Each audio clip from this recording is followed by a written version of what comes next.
बिस्मिल्लाहिर्रहमानिर्रहीम। अस्सलाम वालेकुम। मैं हूं आपका मेज़बान आकिल हुसैन बाकरी। नाज़रीन, इलेक्शन कमीशन ने एक बार फिर पेशावर हाई कोर्ट के फैसले की धज्जियां उड़ाते हुए अब से कुछ देर पहले एक और बड़ी लड़ाई शुरू की है। और अब से कुछ देर पहले इलेक्शन कमीशन ने सुप्रीम कोर्ट के अंदर एक अहम आज दरख्वास्त दायर की है। क्या होने जा रहा है और क्या पाकिस्तान तहरीक इंसाफ को बल्ले का जो निशान मिला है, क्या वो बरकरार रहेगा या नहीं, आज के प्रोग्राम में इस पर बात करेंगे। उसके अलावा अब से कुछ देर पहले मुस्लिम लीग नून की जानिब से एक अहम डेवलपमेंट सामने आई है, जिसमें इस्तेकाम पाकिस्तान पार्टी और काब लीग के लिए मखसूस नशिस्तें क्यों छोड़ी गई है, एक तो ये भी बताएंगे। उसके अलावा निगरान हुकूमत की जानिब से आम इंतखाबात के हवाले से एक बड़ी पेशरफ्त हो चुकी है। आम इंतखाबात 8 फरवरी को जो होने हैं, उस हवाले से हुकूमत की जानिब से एक बहुत बड़ा बयान सामने आ चुका है, ये भी बताएंगे। मौलाना फजल रहमान ने जो अफगानिस्तान का दौरा किया है, उस हवाले से दफ्तर खारिजा की जानिब से एक बहुत बड़ा बयान सामने आ चुका है। अब उनके दौरे के हवाले से क्या होगा, इस पर भी बात करेंगे आज के प्रोग्राम में। अगर आप लोगों ने अभी तक हमारे चैनल को सब्सक्राइब नहीं किया है तो हमारे चैनल को ज़रूर सब्सक्राइब करें और बेल आइकन क्लिक करना ना भूलिए, ताकि इस तरह की अपडेट्स जो हम आप तक पहुंचाना चाहते हैं वो बर वक्त आप तक पहुंच सके। अगर आप लोग हमारे वीडियो को लाइक या फिर शेयर कर लेते हैं तो उससे यकीनन हमारी हौसला अफजाई हो जाती है और हम मज़ीद रिसर्च करके अच्छे प्रोग्राम्स आप तक पहुंचाने की पूरी कोशिश करते हैं। नाज़रीन, इलेक्शन कमीशन की जानिब से पाकिस्तान तहरीक इंसाफ के इंट्रा पार्टी इंतखाबात को कलअदम करार देते हुए पाकिस्तान तहरीक इंसाफ का जो बल्ले का निशान था वो उनसे छीना गया था। उसके बाद तहरीक इंसाफ पहुँच गई पेशावर हाई कोर्ट में और गुज़िश्ता रोज़ से पेशावर हाई कोर्ट की जानिब से तहरीक इंसाफ के हक़ में एक बहुत बड़ा डिसीजन सामने आया था, जिसमें एक बार फिर पाकिस्तान तहरीक इंसाफ को बल्ले का निशान दोबारा मिल चुका था। लेकिन उसके बाद पेशावर हाई कोर्ट की जानिब से बाकायदा इलेक्शन कमीशन को वाकई ये वाज़े अहकामात ये मिल चुके थे कि फौरी तौर पर जो है सर्टिफिकेट अपनी वेबसाइट में आपने जारी करने के हवाले से आपने तस्दीक करनी है। लेकिन इलेक्शन कमीशन की जानिब से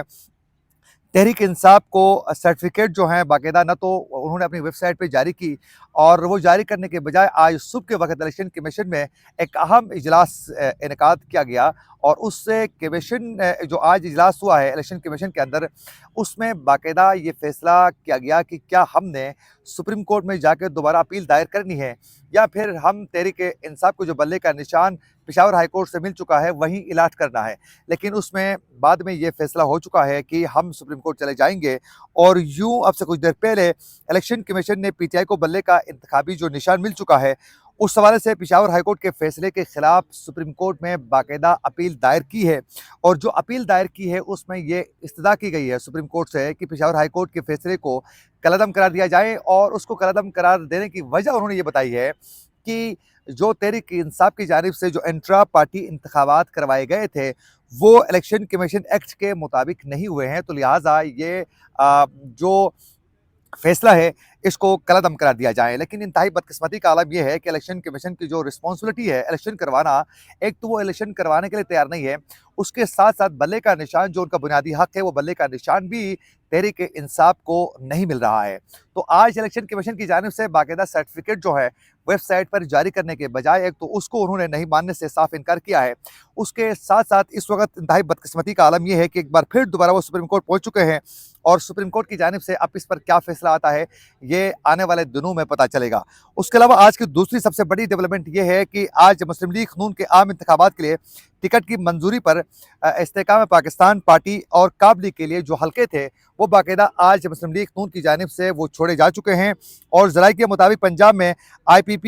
को कौमी असम्बली के 7 और सूबाई असम्बली की 11 नशस्तें देने का इम्कान जो है वो जाहिर किया जा चुका है, जबकि नून लीग ने काब लीग के लिए कौमी असम्बली और सूबाई असम्बली की 2-2 नशस्तें खाली छोड़ी हैं। और लाहौर के सिवा पंजाब में इस्तेकाम पाकिस्तान पार्टी के लिए 5 हल्के जो हैं बाकायदा खाली उन्होंने छोड़ा है। ज़राए के मुताबिक IPP के सरबराह जहांगीर तरीन NA 155 लोधरा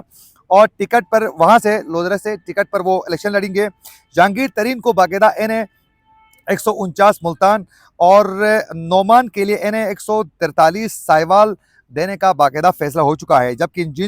इंजीनियर गुल असगर जो हैं उनके लिए NA 88 खोशाब और गुलाम सरवर खान के लिए NA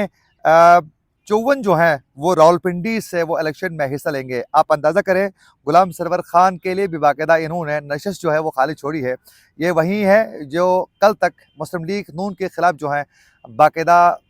बड़े बड़े बयान तो दे चुके हैं اور مسلم لیگ نون کے کئی رہنما ان کے خلاف بیان دے چکے ہیں، لیکن سیاست کسی کی بھی نہیں ہے اور کسی وقت بھی فیصلہ تبدیل ہو سکتا ہے۔ اور یوں ذرائع کا یہ کہنا ہے کہ کاب لیگ کے این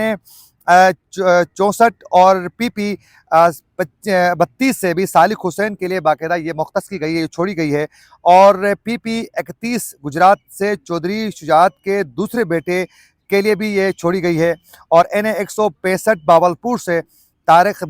بشیر چیمہ کو دینے کا امکان جو ہے وہ باقاعدہ ظاہر کیا جا چکا ہے۔ اس کے علاوہ کچھ اور مزید نشستوں پر بھی سیٹ ایڈجسٹمنٹ پر بات ہو رہی ہے۔ اس کے علاوہ مولانا فضل الرحمان نے جو افغانستان کا دورہ کیا تھا، اس میں سیکیورٹی امور کے حوالے سے بات چیت کا سلسلہ آگے بڑھ چکا تھا، اور وہاں جا کر انہوں نے اہم امور پر بڑی اہم شخصیات کے ساتھ ملاقات کر چکے ہیں۔ لیکن اب سے کچھ دیر پہلے دفتر خارجہ کے روزانہ کی بریفنگ پر، ہفتہ وار بریفنگ میں یہ واضح کیا گیا ہے، اور ان کے اس دورے کو آن بھی نہیں کیا گیا ہے، اور نہ تو اس حوالے سے دفتر خارجہ نے کوئی ذمہ داری قبول کی ہے، لیکن یہ کہا گیا ہے کہ مولانا فضل الرحمان جب وہاں سے واپس آئیں گے تو اس پر ضرور بات ہوگی اور ان سے بریفنگ لے سکتے ہیں۔ لیکن ذائقہ یہ کہنا ہے کہ باقاعدہ مولانا فضل الرحمان نے سیکیورٹی اداروں نے خود بھیجے تھے، مقتدر حلقوں نے، کہ آپ جائیں افغانستان میں، جا کر ان سے بات کریں، اور جو افغانستان کی سرزمین استعمال ہوتے ہیں پاکستان کے اندر حملوں کے معاملے کو لے کر، ان کو روکنے کے لیے بات چیت کے سلسلے کو آگے بڑھانا چاہ رہے تھے، کیونکہ بات چیت کا جو سلسلہ تھا وہ آگے نہیں بڑھ رہا تھا، اور کئی دہشت گردی کی کارروائیاں افغانستان کی سرزمین استعمال ہو رہی تھی پاکستان کے خلاف، اور ٹی ٹی پی جو پاکستان میں کارروائیاں کر رہی ہے اس کا براہ راست کنٹرول افغانستان کی وجہ سے ہونے کی وجہ سے پاکستان کو کئی سیکیورٹی ایشوز کا سامنا تھا۔ تو مولانا فضل الرحمان اس مدعے پر بات کرنے کے لیے گئے تھے، لیکن ابھی تک دفتر خارجہ کی جانب سے اس پر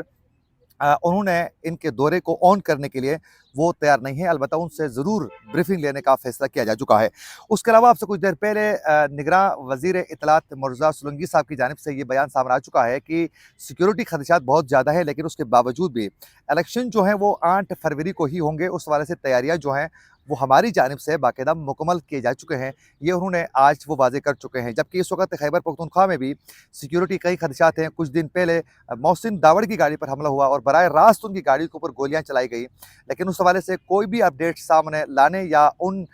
کا جو دہشت گردی کارروائی میں ملوث جو شرپسند عناصر تھے ان کو پکڑنے یا ان کے نام سامنے لانے یا ان کے حوالے سے کوئی کارروائی کرنے کے حوالے سے کوئی بھی اس طرح کا اقدام جو ہے وہ سامنے نہیں آیا۔ اس کے ساتھ ساتھ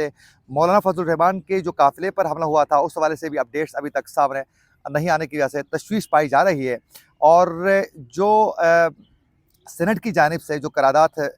منظور کی گئی تھی الیکشن کو ملتوی کرنے کے حوالے سے، اس پر بھی کوئی بڑی ڈیولپمنٹ سامنے نہیں آ چکی ہے، اور جبکہ چند اس وقت سینیٹرز کی جانب سے باقاعدہ اس قرارداد کے خلاف بھی ایک قرارداد پیش کی گئی تھی، اس پر بھی آنے والے دنوں میں ایک اہم فیصلہ ہونے جا رہا ہے۔ اسی کے ساتھ اپنے میزبان عاقل حسین کو دیجیے